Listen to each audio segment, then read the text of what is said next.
Israel accused of deadly strike on the Iranian consulate in Syria, BBC. So Iran's Revolutionary Guard say 7 officers have been killed in an Israeli strike on the Iranian consulate building in Syria's capital, Damascus. Brigadier General Mohammad Reza Zahedi, a senior commander of the elite Quds Force, and Brig General Mohammed Haji Rahimi, his deputy, were named amongst the dead. Iran and Syria's governments condemned the attack, which destroyed a building next door to the Iranian embassy. The Israel military said it did not comment on foreign media reports. However, it has acknowledged carrying out hundreds of strikes in recent years on targets in Syria that it says are linked to Iran and allied armed groups, which are armed, funded, and trained by the Revolutionary Guards. Chris, what do you see with the story here? Israel did it. It puts America in a weird situation. There is a chance that Israel did this with the United States understanding. America has been very impotent where Iran is involved. Iran is the head of the snake. Iran is involved in about every terroristic and anti-American activity in that region and elsewhere.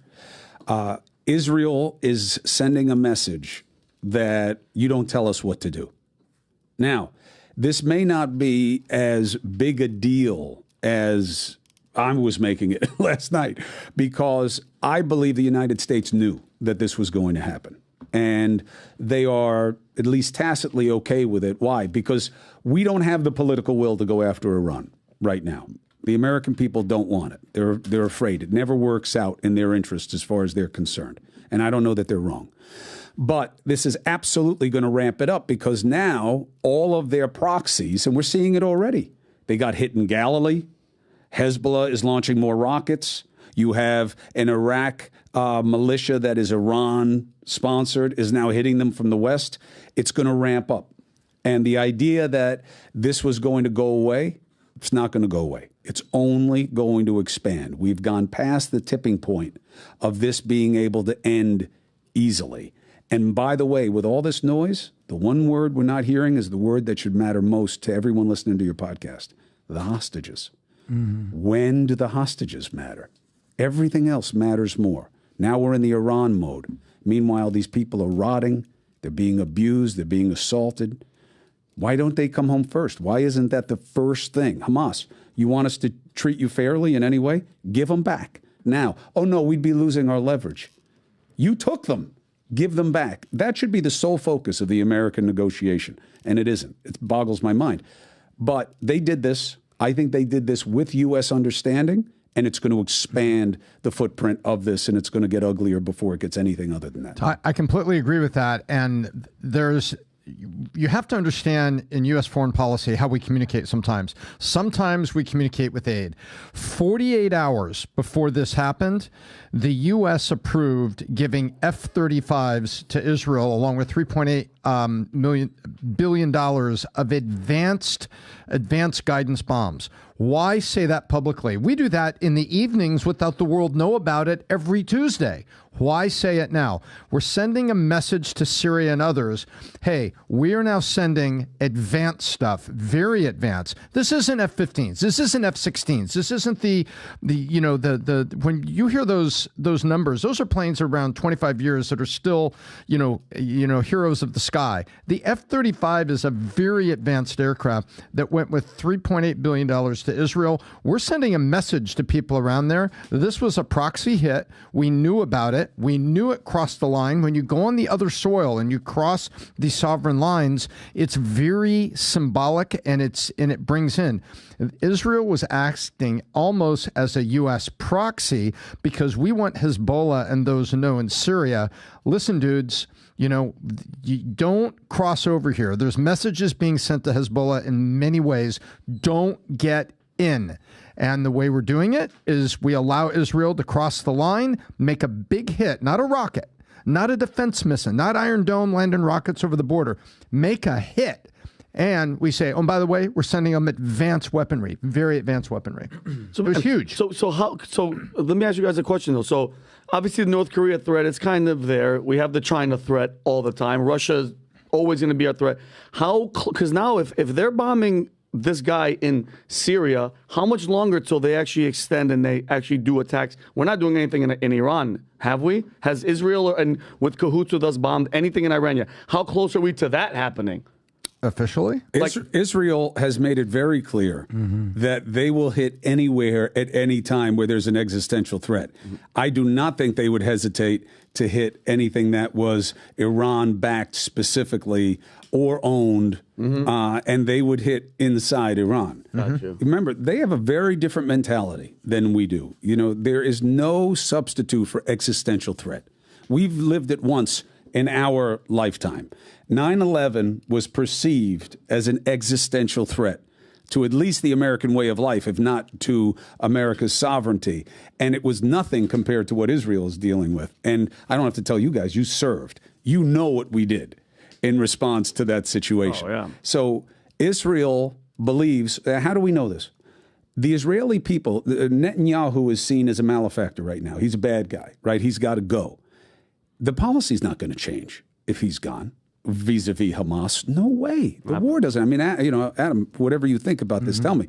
But I'm not saying that Netanyahu's not making it worse. But even if you get a new person in there who's a lefty, let's say, they're not going to just back out of Gaza. Nope.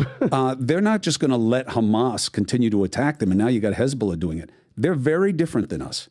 And we are desperate for division in this country right now. We're addicted to grievance.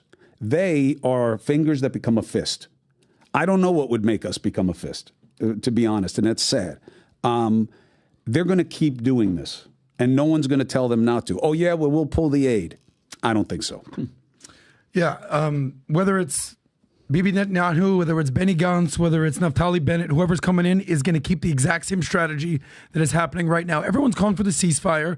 I get it. There's just one thing that needs to happen before the ceasefire, the hostages. People forget about that.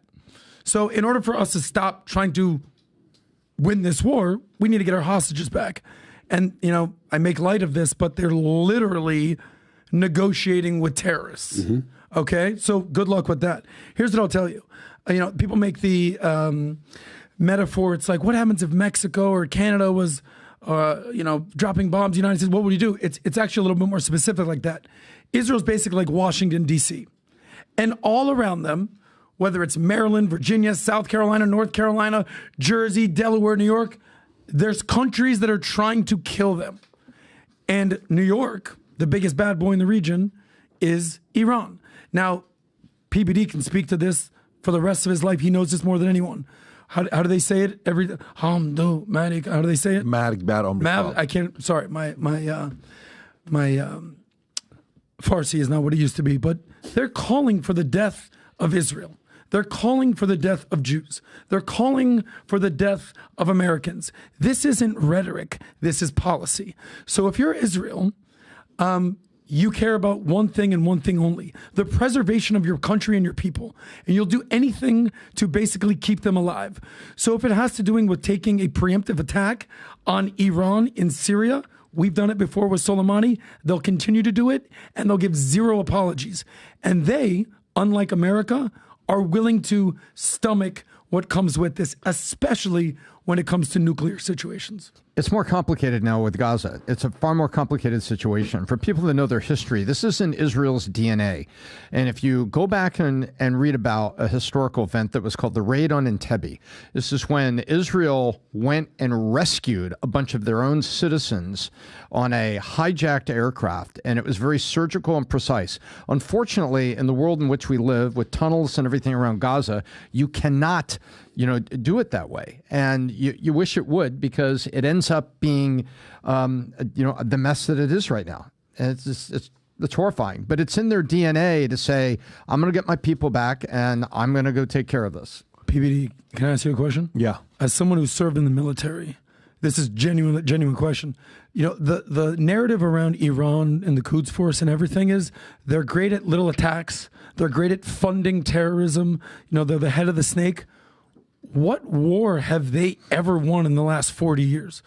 What have they actually ever done and fought for? How prepared are their troops to go to war? Because I can guarantee you this, the Israeli military, if shit goes down, they do this day in and day out. Yeah, I mean, listen, it's like fighting a guy and, he smiles in your face, leaves, and does what he does behind your back. That's one way of fighting. Another guy that just, you tell him, he tells you to his face how he wants to fight you. That's another way of fighting. It's direct. Another guy you fight, he sends 4 or 5 guys after you. That's another way to fight. Another guy, he hacks you, makes your life a living hell, makes your Social Security public. That's another way. That's a different country. There's many things. These guys are the ultimate proxies on how many different militaries they build to piss people off. And at the same time, you can't underestimate their size and what they have right now and their backing on who's with them. They have the right people backing them up. China. And unfortunately, they got the right people on their side. And that, when somebody signs a 25-year, $400 billion contract with you, and that's China saying we're going to invest $400 billion in Iran for the next 25 years, you've read this story, you've seen the story. They got the right people backing them up. So you're almost feeling like protected. You know the kid that goes into a bar and is like, yeah, what's up? Like I had a sergeant, he was a small guy, 5'6", 130. You met him before, he was on a podcast once. And every time we go to a pool hall, he'd be like, yeah, what's up? What you want to do? And he would hustle people for money. Oh, really? And is he going to do something to me? You know who's my friend? That guy right there. Oh, no. Go ahead. BBD, Do 6'4". something. Do something. And then guys are like, and then I'm like, Felix, I'm not going to Paul to get into another fight. Yeah, come on. But I knew if I'm going with Felix, he's going to hustle people because he was the best player on the... Nasty. He was a nasty player. Yeah, really? Professional. He knows how to play. So Iran is a little bit of that and a little bit of, deceptive, dark way of competing and fighting. But by the way, they're also not somebody you want to... I don't know. It's not... Israel has to keep their reputation going the way they are. They're the types that's going to say, if we're going to do something, we're going to do it. They're doing it. They're keeping their word to their people. I don't think that's going to slow down.